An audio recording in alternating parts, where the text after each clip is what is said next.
Coming up on Let's Get to the Points. And Miguel and Serena, they're still on their trips, and I'm excited to hear all about them tonight. And I will say that this property has beautiful views of the harbor, and they have probably the best breakfast I've had at a Hyatt so far. There was a noodle bar with 6 different noodles to choose from, and that really surprised me. You had me at Noodle Bar. Yeah. And later. So last week, we went to Disney, of course. We went to Tokyo Disney Resort, which is made of 2 parks. Now we're down in Kyoto, and I sat down to check in. The lady was like, I see that you're an explorist. I'm like, ma'am, keep it down. Can we keep that between us? Like, you don't have to be so loud about it. Oh my God, that's so funny. Now, let's get to the points. She loves to pretend being a crazy rich Asian. It's Serena. Sometimes his journey is the destination. It's Miguel. She takes family budget travel to another level. It's Nicole. And he only lies flat over the Atlantic and Pacific Ocean. It's Mitch Shannon. Hi there, and thank you for joining us on Let's Get to the Points audio and video podcast, where we bring you the very best in tips and tricks in the world of miles, points, and travel. I'm Mitch Shannon, joined by my co-hosts who love traveling the world using their points and miles. First up, it's everyone's favorite Park Hyatt enthusiast. It's Serena. Hi, everyone. He loves any trip that involves a plane ride. In first class, of course. It's Miguel. Yeah, what's up? And if she's not traveling, she's working on her next trip. That's our Nicole. Hey guys, how are you? Please help us out by clicking that subscribe button now to our YouTube channel, Spotify, Apple Podcast, and wherever you watch or listen. Also, please give us a like and leave us a comment below and let us know what you think about our show. Now it's time to do it. Let's get to the points. We're inching our way towards spring break and all that travel, and Miguel and Serena, they're still on their trips, and I'm excited to hear all about them tonight. So why don't we start with Serena and pick up where we left off last time? You were on your way to Hong Kong, and then you were going to a Grand Hyatt next, right? Yes, I talked about this on a previous episode where I used a free night certificate to book the Grand Hyatt Hong Kong. So I want to go to this lounge to see if it's better than the Grand Hyatt Abu Dhabi lounge, because Nicole and I really love that lounge. So I have, yes. So I went, and I will say that this property has beautiful views of the harbor, and the lounge is up on a high floor, and so you get great views overlooking the whole city. I will say that the food is okay, and the lounge has a few decent hot options and some cold options as well, but I still think that the Grand Hyatt Abu Dhabi is the winner so far with club lounges. So Hong Kong has not been able to exceed the Abu Dhabi Grand Club, but I still love this property because it has great views, and they have probably the best breakfast I've had at a Hyatt so far. And that really surprised me. So even though I went to the Grand Club and I thought, oh, this is okay, I'm glad I went to breakfast because that was really good. And so breakfast is either in the club lounge or downstairs in the restaurant. I always choose to go to the restaurant when that's an option because the selection is usually much bigger. It had so many Hong Kong dishes like macaroni soup. There was a noodle bar with 6 different noodles to choose from.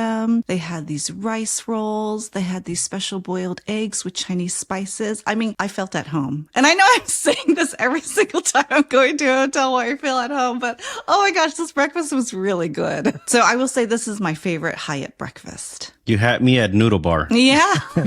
I love noodle bars. Like noodle bars are so great. Usually when a property has a noodle bar, I'm all in. And this one was different because it had a special kind of rice noodle roll that I really like. And I'll show a picture here. Very unusual to see this at hotel breakfast. So I was glad to have it there. Last week, seeing your footage where you were at the Park Hyatt, that breakfast, I'm just going to say it, that looked incredible. But you're saying this breakfast surpassed that. For me, in terms of the variety and taste, yes. In terms of ambiance, Park Hyatt Shenzhen was beautiful because it was open, it was airy, it was up high. At the Grand Hyatt Hong Kong, the restaurant for breakfast is on the ground floor. So it's a little bit darker. There isn't a view at all. So I think that at Park Hyatt Shenzhen, you had, wonderful food and a wonderful view. But the Grand Hyatt Hong Kong, I preferred the food better. The environment is not as great as it was in China. But overall, I really like the breakfast at Grand Hyatt Hong Kong better. Well, that says a lot. If they came from behind, not having the view, not having the ambiance, and still mesmerizing you with the breakfast. They mesmerized me, yes. I am definitely going to be bringing my family back to Grand Hyatt Hong Kong for sure. I also want to mention the Club Lounge manager. His name is Scott. He came up to us and introduced himself, and he is wonderful. The Club Lounge at this property, there's not a traditional full-service bar like they had in Abu Dhabi,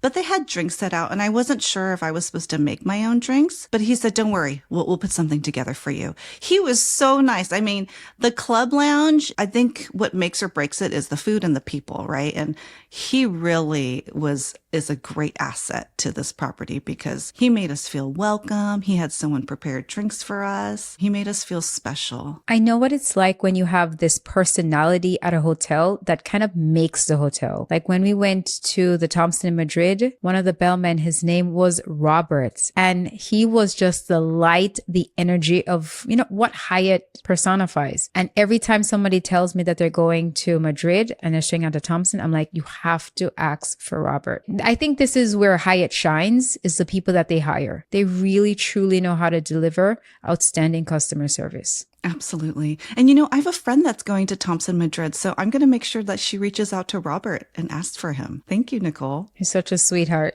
So got a couple questions for you, Serena. So number one, I'm curious, how many points was it for the Grand Hyatt and how was the experience there? Because the last time that I was in Hong Kong was pre-COVID. So it's been a while since I've been there. I love that city. I always used to stay at the Hyatt Regency when we would go, because we would go many times before COVID, but COVID shut Hong Kong down pretty hard and they took a really big hit. So I'm kind of curious, how are things now? How many points was it? And, how was the experience and all of that? So I'm laughing because we didn't go anywhere in Hong Kong.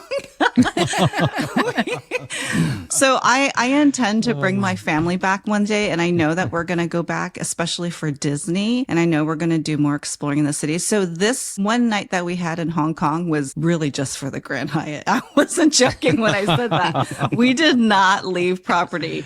Taxi pulled up. We went to the hotel the next time we left the property. So we did not go into city at all. Unfortunately, there just wasn't time. And we just wanted to relax too. So this property is a category 6. So standard rates is 25,000 points per night. And I used a category 1 to 7 free night certificate. I was basically burning the certificate because I didn't have any other uses for it in the 6 months that it expires. So I decided to use it for this so I could save 25,000 points. Do you hear that, Mitch? Do you hear that? Do you hear that little egg cracking? It sounds like another lizard is being born. She traveled all the way to Hong Kong just to visit a lounge. Just the lounge, yeah. Well, if anybody out there has another club lounge that they really enjoy and they need me to visit, let me know, and maybe I'll make an effort to go. Yeah, and let me. I'll be with there. I'll be there with you, Serena. I'm still in search of a Grand Club Lounge that beats Grand Hyatt Abu Dhabi. Hyatt, are you listening? We're creating a whole rating system for you. Please let us know in the comments your opinion about the best club lounge and whether I should visit it. So, Serena, since you're on your lounge hopping tour, tell us about the lounge at the Hong Kong airport. So at the Hong Kong airport, there are many options for lounges. You have the American Express Centurion Lounge. You have multiple Plaza Premium lounges. And you have the Chase Sapphire Lounge by the club. A lot of these I could have gotten in with my priority pass, and I could have gotten into the American Express Lounge with my business platinum card. But I decided to choose one because, I didn't want to drive my husband nuts. So we chose the Chase Sapphire Lounge. And it was a good choice. The Chase Sapphire Lounge by the club at Hong Kong International Airport is a little bit different from the Chase Sapphire lounges in the US because you actually only need priority pass to enter this Chase Sapphire lounge in Hong Kong. You don't need to have like a Chase Sapphire Preferred. If you have a Chase Sapphire Reserve, you need to make sure you are signed up for the priority pass through your reserve card to enter this lounge. So this lounge has great runway views. It's a great place for plane spotting. They have really nice Asian food options. And then they have a great bar with awesome cocktails. So I highly recommend it. And there's a lot of seating too. At first, when you walk through, it doesn't look like there's a lot of seating, but you have to like navigate through this hallway past the bathroom and the bar. And then you'll see even more seating that is kind of hard to find. But once you find it, you realize, oh, wow, there's a lot more seating back here. So I think it's a great option when you're Hong Kong. If you can find that space in the back that's a little bit secluded, then you'll have a nice place to relax before your flight. Serena, on your, let's say, top 5, maybe top 3, would you say that this lounge hits a spot in one of those two? If you are in Hong Kong, it's a great option. When we first arrived, I first went to a Plaza Premium Lounge, and there was a line. You had to take a DMV number and wait to be called in order to get access to the Plaza Premium Lounge. And I said, forget this. I mean, there are other options. So I think it's great that with Priority Pass, you have a selection to choose from. And if there's one that's really crowded, then you can go to another one. You can even lounge hop. I just wasn't in the mood to do that this time because I was getting ready for my flight, in economy. That's when you definitely want to lounge hop, get all the drinks you can get. Exactly. Yeah. So Serena, the flight you took from Hong Kong, that's the one we polled viewers and listeners about whether you should take the economy flight paying cash or use points to do business, right? That's right. In episode 36, I posed this question to our viewers and it was unanimous. You guys wanted me to take the nonstop flight in economy. And I did. I listened to you guys. So I flew Hong Kong Airlines from Hong Kong to Okinawa. There are 2 airlines that fly nonstop from Hong Kong to Okinawa. There's Hong Kong Express, which is Cathay Pacific's low-cost carrier. And then there is Hong Kong Airlines, which is actually a full-service airline. I thought it was a low-cost carrier, but it's actually full service. I chose the Hong Kong Airlines one because the flight time was better. It was the only one leaving in the middle of the day. The other flight left early in the morning at 7:30. And I'm so glad I chose this flight because that means I would have missed breakfast at Grand Hyatt Hong Kong. And I would have missed what I consider my favorite breakfast in the Hyatt portfolio. This flight was really great. It was a great experience. I had a lot of legroom. The legroom really amazed me because there was so much room. I felt comfortable. They gave us a snack. It was a barbecue pork bun, which was really good and it was warm. A bottle of water. We had 2 checked bags and they were free. We had great service. It was a great experience. It was a 2-hour flight. I would definitely fly them again. So thank you, viewers, for choosing this option for me. I suggest that Mitch should ask the viewers to choose his next flight and he should take the viewers' suggested flight for next time. Oh, that's a great suggestion. Yeah.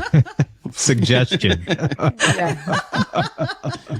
Honestly, though, that doesn't sound bad, though, Serena. It sounds like it was a pretty okay flight. It was pretty okay. Yeah. I have no complaints about it whatsoever. There was no coughing. There was no coughing. There was no coughing. There was a cute baby in front of us. You know, everyone was very polite, great service. Bathroom decently clean, you know, nothing to complain about. It was wonderful. So thank you, viewers. You led me in the right direction. That sounds like a very different experience than what you would get on like a US carrier like Spirit or any of the low cost carriers. I mean, you got a meal, you got legroom, you got 2 free check bags as well. Yes. That doesn't sound horrible at all. Oh, not at all. Yeah. Even with the low cost carriers, they can be far superior than what we have in the US. So take a chance on them. And you did that with cash, right? We did. Yes. So I booked this using the Capital One travel portal. If you remember, I applied for the Capital One Venture X business card. And with that comes with a $300 travel credit. So after I received that card and got my credit, I used that credit toward this flight. flight. And this flight was about $200 per person. So that $300 credit helped to offset the cost of this flight. One weird thing that I will say is the Hong Kong Airlines website is like non-existent. I mean,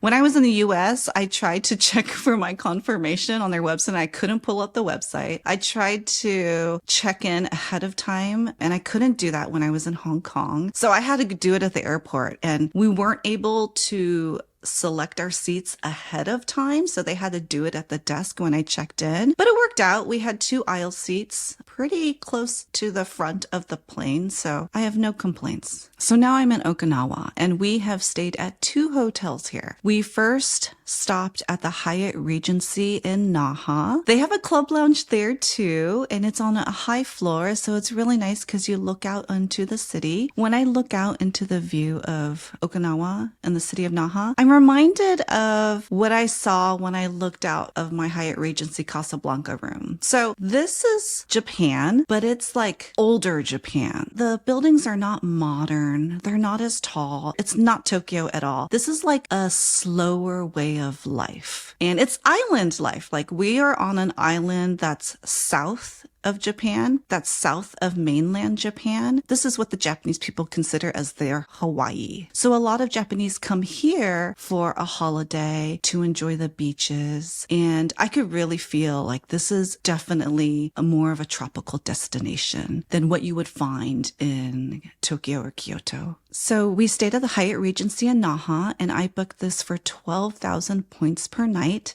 This is a category 4, so you could use a category 1 to 4 free night certificate if you wanted to. For 2 nights, we stayed in the deluxe room. And then for our 3rd night, they upgraded us as a globalist perk to the Regency suite. And this is a very nice suite because it's very spacious. There is a club lounge. And what I really like about this lounge is they have specific Okinawan foods that are specific to this region of the country. So they have sea grapes, Okinawan soba noodles. They have Orion beer. So there's a special beer that's very famous in Okinawa. It's spelled Orion, like Orion, but they pronounce it Orion. And it's everywhere. In the club lounge, you have unlimited access to this beer. There's this dispenser, you put in a glass and you get, a serving of this beer in this glass. When you walk on the main street on the road, it's called Kokusaidori, which is like International Street in Naha. You'll see all these souvenir shops and people like love their Orion beer. They have t-shirts, they have bags. They also love their Spam here. There's Spam everything. So it's so different than what you find on the mainland in Japan. And that's what I like about it. It's like Japan, slower and much less chaotic. Oh, first, I should say we had to rent a car. Okay, that's another big difference about Okinawa versus mainland Japan. So in mainland Japan, trains are everywhere and there's the subway. Here in Okinawa, there's no such thing as a train or subway system. They have one monorail and it's very limited. If you want to explore the rest of the island, you have to rent a car and you have to drive on the left side of the road, which is very different for us. So one of our friends, Joel, who came to our LA meetup, Mitch, he was telling me at our meetup that, in Okinawa, you need to have a car. And I had not thought about this before. I was just going to take whatever taxi we needed to take to get to our next hotel. But then I thought, I think you're right. I need to get a car. So I rented a car and I actually did it through the Hyatt Regency in Naha. It's about $140 for 2 days, which is, not too bad. You'll want to make sure when you rent a car here that you bring your international driver's permit. And that's a permit that you can get from any AAA store in the US. You'll need to have that ahead of time so that you can drive here. And so driving here was, I didn't do it. My husband did it. He was really nervous about it, but we made it here, but it was a good experience. How many times did he turn on on the wiper for Oh my the gosh, indicator? so many The wipers. times. Yes. So many times. Yeah. Have you experienced driving on the left before? Yeah, that happened to me when I drove in Uganda, where I kept turning on the wipers instead of the turn signals like every time. And making those turns is crazy because because you want to turn into the wrong side. And if I'm on the freeway, if I'm on the straight road, I'm fine. Just stay on your side. But when you turn, it just throws you off completely. Yes. And Nicole, have you had experience driving on the left? Oh, yeah. In Jamaica, we drive on the left. So when I used to go back and forth when I was in college, I used to always get confused every time I moved from one country to the next. Oh, so you're a pro. No. It's been a minute. Maybe it'll be like riding a bike. When I get back, I'll remember. But I agree with Miguel that when there's other cars on the roads, you know to stay in your lane. But when it's just you, you just completely forget. What I remember is that the passenger should be close to the sidewalk. That's how I know which side I should be on. That's a good way to remember. Because I do remember when he was driving, this alert kept going off. He kept running the car onto the other lane. And I said, oh my gosh, I'm sitting right over the lane line. I'm right over the lane line. I think you need to move over a little bit. Anyway, good experience. All right, so you rented the car and you drove from the Hyatt Regency to another hotel. Where'd you go? I am at the Hyatt Regency Seragaki Island right now. And this is a really nice property. Here, let me show you my view from my room. Wow, look at that water. Yeah, it's beautiful. It's a beautiful color. That's very nice. Look at the beach. Wow, look at that. It's gorgeous. When you think Japan, you don't think beach, you know? And it's an island. For real. In my mind, I think the islands are all in the Caribbean or like Hawaii. So this is the kind of place that, you know, mainland Japanese people will come to vacation. This is their beach town. And so I totally see it. The Hyatt Regency Seragaki Island is really nice because there's a reef out there, which breaks the water. And so the water that actually comes up to the beaches on this property is actually very calm. And I love how they're so family friendly here. Lots of things to cater to little kids. There's a Camp Hyatt Kids Club. There is a club lounge here. And in the club lounge, they have utensils and bowls and plates for children. In our shower, there's this little seat for the kids to sit on. I just love the little touches for kids. There are outdoor pools, which are closed for the season right now, but there's also an inside pool so families can enjoy swimming inside if they want to. So although it looks very sunny outside, it is a little chilly. So they have the beaches and the pools closed right now in March. But as we get into the summer months, they will open up those areas so that families can enjoy them. I am currently in a deluxe room, and today they are going to move us to a suite which has ocean views. So right now I have a view of the beach and a little bit of the ocean. And the suite that we're moving in later today will be ocean facing. So it'll be nice to have two different views. So this is a property that I will definitely bring my kids to because I think they would really enjoy it, especially with the water and the beach. So one thing I have to mention about this place is they were famous for their French toast. And you know, I think it's so strange when they told me in the club lounge when we were checking in that you can't miss our French toast. It's famous. I'm like, really? And it is really good. It's so moist and oh my gosh, it's delicious. No syrup needed. Delicious. It's the best French toast I've ever had. You haven't had my French toast. Oh, okay. Wait, Miguel, you make French toast? That's like the only thing I make.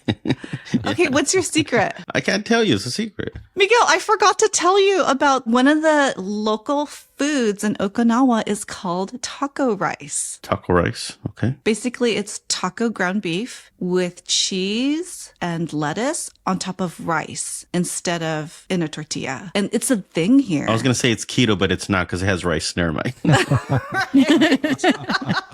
Yeah, never mind. It's rice, yeah. So basically, this guy invented taco rice for the U.S. military. And he had a couple booths right outside the base, the U.S. military base. And he would notice that a lot of Marines are hungry. And so... Always hungry. Semper hungry. Not Semper Fi, Semper hungry. Right. Semper hungry. So the Marines would come out and order taco rice from him into the wee hours of the morning. He did really well. And then taco rice exploded throughout the island. So there are multiple restaurants serving taco rice, and it's really good. They also have their own version of tacos where they use rice flour to make the tortillas. Very different, very interesting. A little greasy for me. I prefer just the taco rice, but it's something unusual that you don't find anywhere else. Yeah, it makes me want to try it. Yeah. Bring me some. And then they have onigiri, which is these rice triangles or rice balls wrapped in seaweed, and sometimes they're stuffed with filling. There's a taco rice version with Spam and egg, and it is so good. Oh my gosh.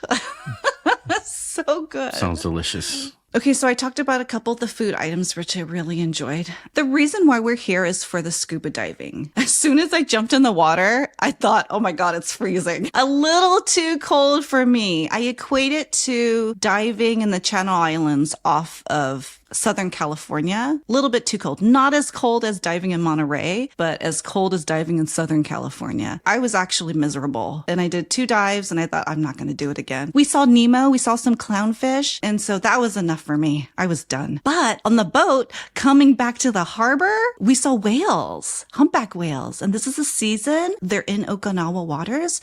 And so we saw multiple whales in the ocean. And it's the closest I've ever been to a whale from a boat. So that was pretty cool. So I think right about the time we head to Cape Town, it's too warm for the whales to come in. So we're just missing the whale watching season. I guess we have to go back. And it's great that with Points and Miles, going back is always an option for us, right? This time of year, the scuba diving, the water temperature is just not what I can deal with. But I want to come back. I want to come back during the summertime.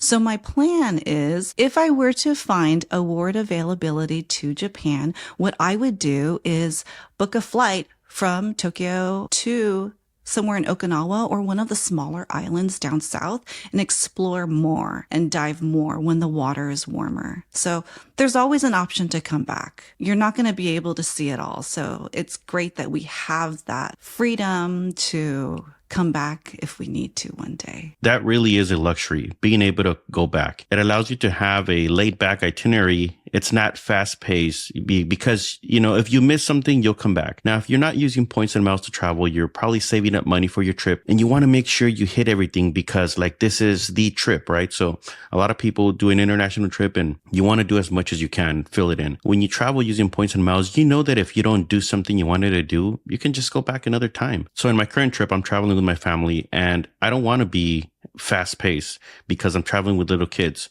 So I schedule one activity for the day and the rest we just wing it, and if we miss something, I'm like, we'll come back another time. And that really is a luxury, just being able to know that you can come back. Yeah, Miguel, I completely agree. And I believe this is your second time back to Japan, right? Tell us more about how your trip is going. Yeah, the second time. We were here just 8 months ago last summer, and we loved it so much. I immediately started looking at how to come back and when to come back. We wanted to bring the little kids as well. Now we can compare summer versus March.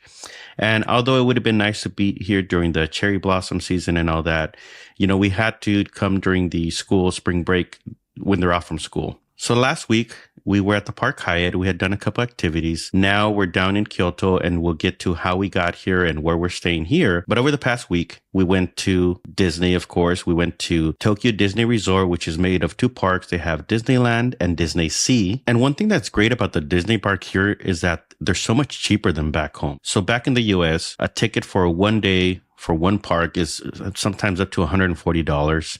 And that is just ridiculous. That's just to get in, that's before they get you with all the food and souvenirs and genie passes, fast passes, all this other stuff that they have. I remember, didn't you have a reel about how to save money on going to Disney in the US by leaving the kids at home? That's the only way to save money. Just don't go or, take half of the family. But here it's much more affordable. One thing about getting tickets for the Disney parks here in Japan is that it's not easy to get them directly through their website. A lot of people get their attraction tickets, not just for Disney, but for other activities here in Japan through Klook.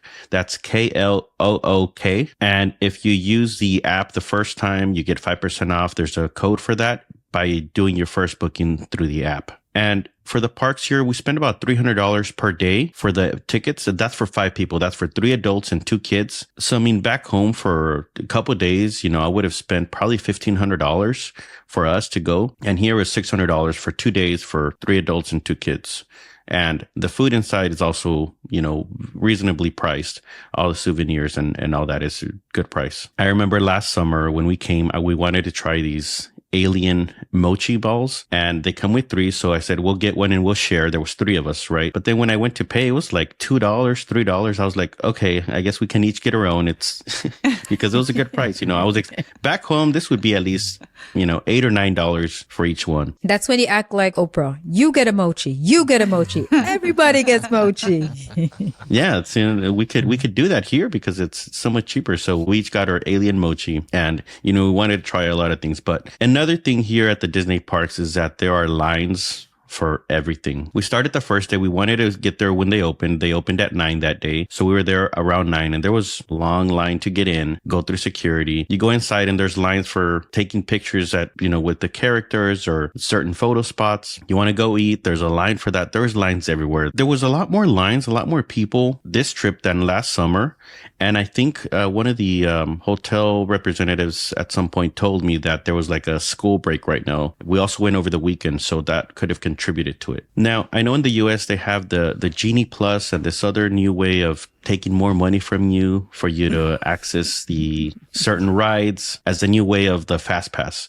So here, each park has certain rides that are eligible for what they call Premier Access. Now, for you to get Premier Access, you need to download the Tokyo Disney Resort app and link your tickets to that. So at Disneyland, there's about 3 rides that you can buy this for. And the main one, or the more popular one that we wanted to do, was the Beauty and the Beast ride. So for the Beauty and the Beast ride, it's about $15, give or take. And that allows you to come back at a certain time. It's a timed entry. So once your allotted time comes up, you go back and you still wait in a line, but it's much shorter. So that's the only one we did for Disneyland. Miguel, I know your wife really loves Beauty and the Beast. I want to know what your family's reaction was to that ride. So my wife and my oldest daughter and I, we had already done that ride last summer. That's really kind of like the main reason to go to that park again. It was for that ride. But yeah, the girls loved it. And that was that moment, Serena, when you talk about, going through all the stress of travel and everything. And this ride was one of those moments, like you mentioned before, Serena, about is it worth it, or what was the best part of the trip? And it was seeing my kids' reactions. And it was on this ride when I could just see it in their face that they were just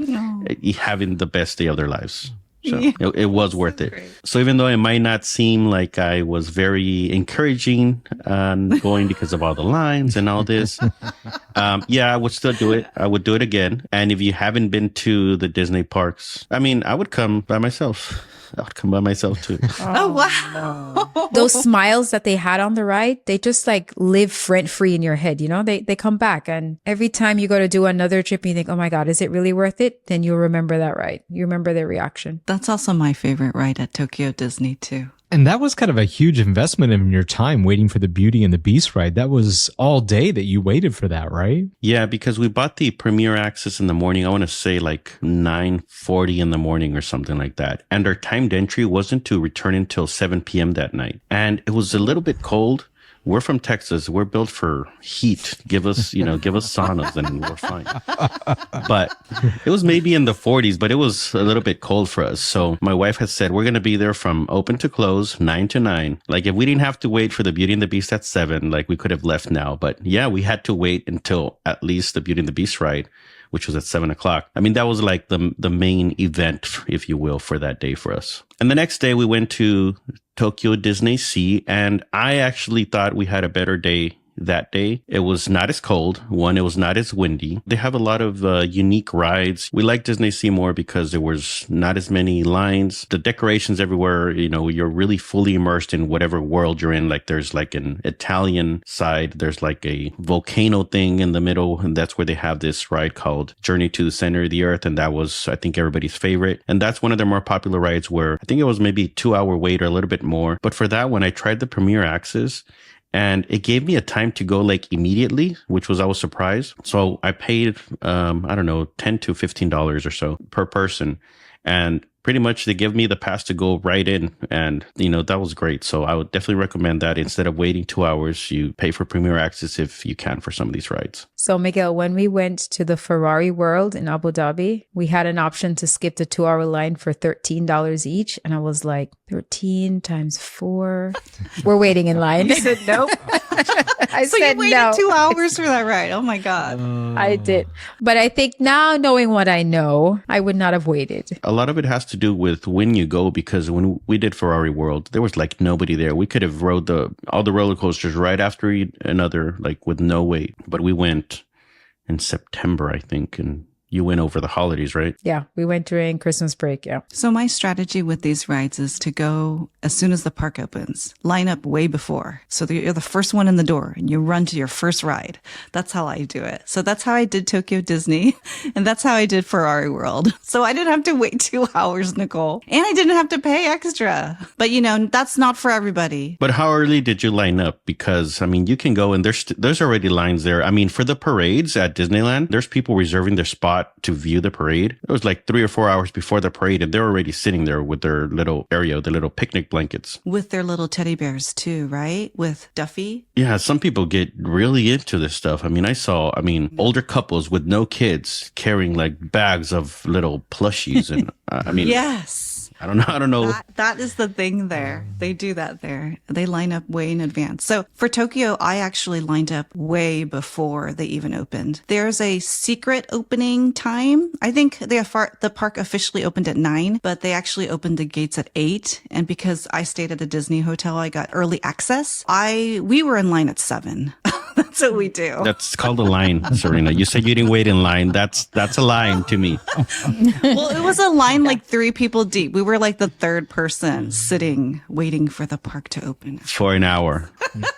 Yes. To open the gates. Yes. It is still a line. Yes. There's no getting around lines at Disney. We get breakfast, we sit down, and we eat our breakfast while we're waiting for the gates to open. So, This is the breakfast that you put in a Ziploc bag? yeah. Or from 7-Eleven. So where did you stay to get to Tokyo Disney? Last week we were at the Park Hyatt, and from there we took a cab because we have like 6 bags. So I don't want to be going in the train or public transport with all our bags. We had to get a cab. I don't know how this guy Tetrised all our bags into this van because I don't think I would have done it. But we took a cab to the Hyatt Regency Tokyo Bay. The reason why I stayed there was because I'm working on my Hyatt corporate status challenge and I need as many Hyatt nights as I can. Because honestly, I think I would have preferred to stay at the Hilton Tokyo Bay because that's on the monorail line. So it's much easier to get into the park unless you're staying on property like Serena. So I did the Hyatt Regency Tokyo Bay and they have a shuttle that takes you from the hotel to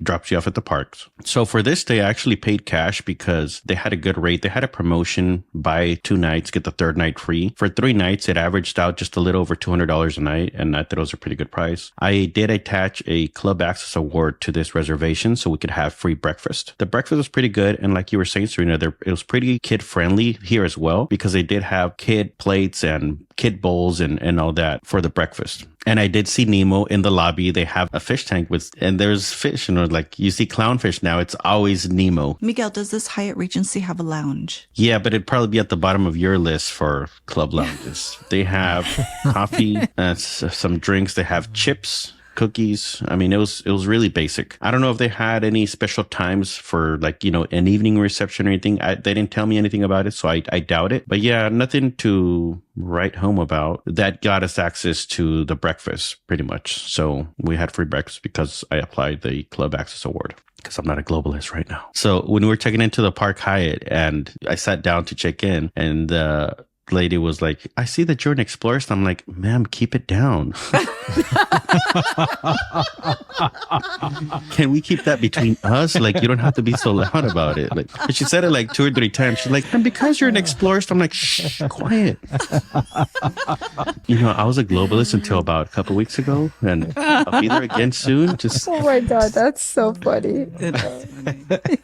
Meanwhile, I'm checking into my Hyatt Regencies here, right? And I'm hurrying over to the front desk to check in because I want to get my suite, right? But the bellhop stops me and says, no. you don't check in here. We're going to take you to the lounge. And I'm like, oh, the club lounge. So globalists here get to check in at the club lounge in both Hyatt Regencies in Okinawa. You said that the lounge was basic. So now we rated our bath products. Now we're going to rate the lounge. So at the bottom is the lounge at ORD. And at the top is going to be Abu Dhabi Grand Hyatt. Where does the lounge fall for Tokyo Bay? I don't think anything is going to beat the lounge in Chicago, the Party Pass Lounge, for the worst. Right. I'm so excited. Anything's going to be better than that. We should definitely go check it out. All of us at the Swissport Lounge in ORD. Is that a date? Yeah. Yeah. It's a date. Somebody was posting the other day that it's not a bad lounge. My kids love the snacks. I'm like, yeah, but don't sit in the chair because they're going to get a rash.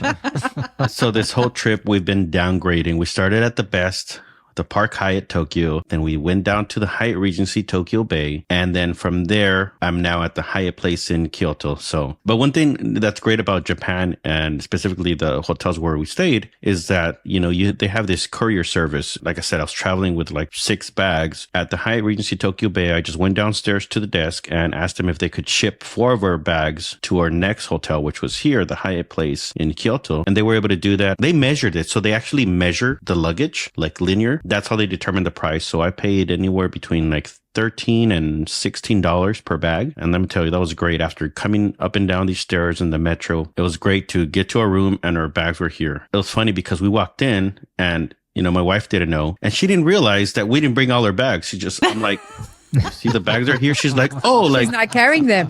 The bags. Yeah. The bags were waiting for us in the room. You got to do it at least a day prior. I mean, when they were filling out the form for me, they were even asking me, what time do you want it? Like the specific hour. Do you want it there at 2, 3, 4, 5? I was like, I don't care. Just as long as it gets there by tomorrow, I'll be okay. So we checked into the hotel and our bags are already there. And that is money well spent right there. I definitely recommend for you to look into courier service if you're switching hotels. Unless you're team carry-on only. I don't think I'll ever do that unless I'm traveling solo. But if I'm traveling with my family, we're not team carry-on, team whatever the other is. Team check bag. I'm right there Team with check you. bag.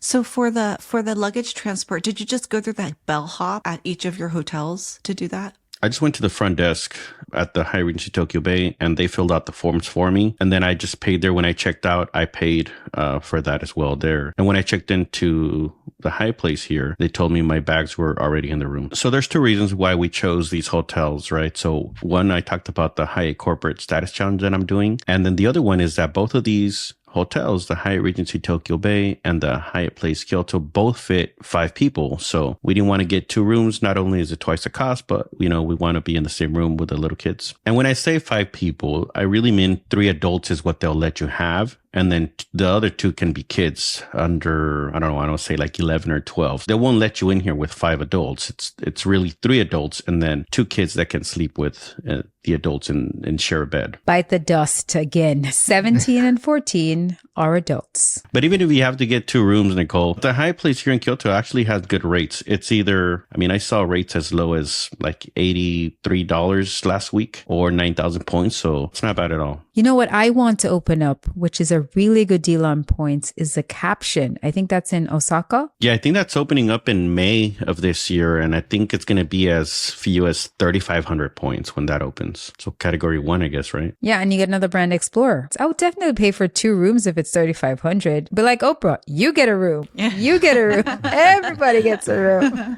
Miguel, have you had breakfast at that Hyatt Place? I hear that Hyatt Place has a good breakfast. It's okay. Oh. So this is one of the few Hyatt Place properties that does not give everybody free breakfast. One of the other ones that I know is Hyatt Place in London, and Nicole talked about that on a prior episode. But you only get free breakfast here if you're a globalist, or if you pay a rate that includes breakfast. But so I did apply a guest of honor award for this reservation, so we could do the breakfast. But I don't know. I don't think it was that great. It's good to have it because it's convenient. So I take the kids down there. They wake up hungry every day. I think the Hyatt Regency Tokyo Bay was better. And then Park Hyatt Tokyo was the best, right? Well, yeah. I want to say that was the first time that I've done room service for breakfast. I was like, that was pretty cool. I know Mitch probably did it like 30 years ago, his first room service. And but mine was last week. in every hotel too. Yeah. Every vacation. So I got a question for you, Miguel. Earlier in the show, you were talking about how, when we go on trips, you always have the opportunity to go back, sample a little bit. Maybe you'll go back. And that's kind of how I feel about Kyoto, because we went to Kyoto last year and I fell in love with that city and I want to go back so bad. And I'm a little jealous that you were there right now. So I want to know what you've done and how it's been so far in Kyoto. So, of course, we've been eating ramen. Yeah. Yeah, we actually did karaoke.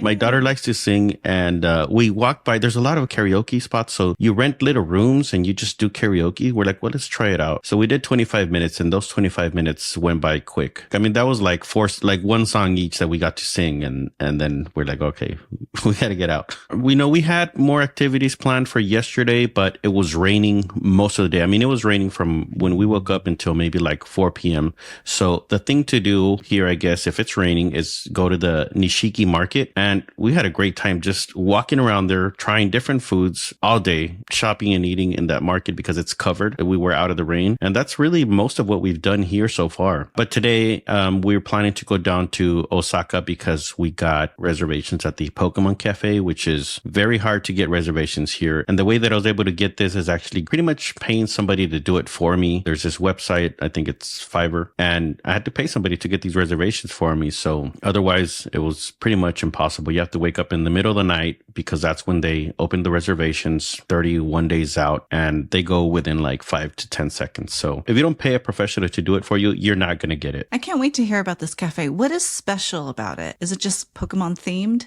Yes, I don't know. I guess I'll find out. But I think Pikachu probably comes out and dances, and the food is Pokemon themed, and it's Japan. It's Pokemon, so I think you girls are going to have a blast. Yeah, and they actually don't know that we're going there, so that's going to be a surprise. That's a good tip, Miguel, with Fiverr, because I wish I would have remembered that when I was going to book the restaurant there in Kyoto for Monk. That's a really good tip, paying someone else to get that reservation for you. So I like that. So anyway, I think it's time to move on to Nicole's wins and losses. Wins and losses, there's a lot of winning going on here. I love how Serena and Miguel are so close, but yet so far away. It's a pretty cool thing. So that's a win this week. What other wins you got? This week, the wins are pretty heavy. I won't get to all of them. I will post them on my Instagram, but I'm going to talk about some of them here.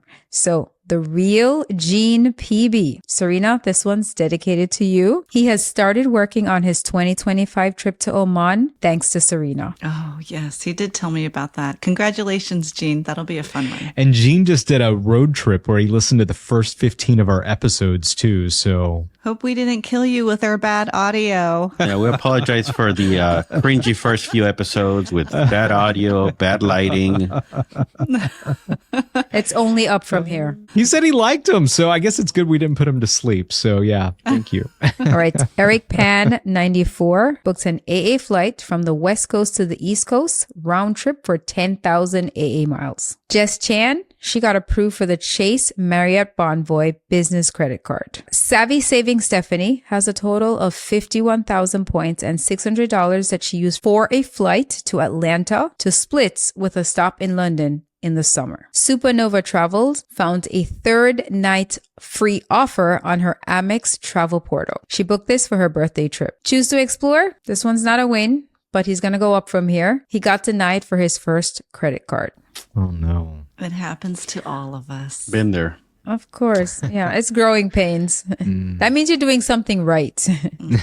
Lavan Travels started his journey as a digital nomad. He's spending 20 nights at the Hyatt Regency Bali for 160,000 points. And at the end, he's going to have globalists. Congratulations. Keep sending us your wins, your losses, your lessons. We love to air them here on the podcast, and we look forward to hearing from you soon. That's it for now. I want to thank all of our hosts. It's Serena. Bye, everyone. Thank you, Miguel. Later. And it's always good to see you too, Nicole. Bye, guys. See you next week. And I'm Mitch Shannon. You can find out more about us at our website, letsgettothepoints.com, and we'll all see you here next Friday. Thanks for watching and listening.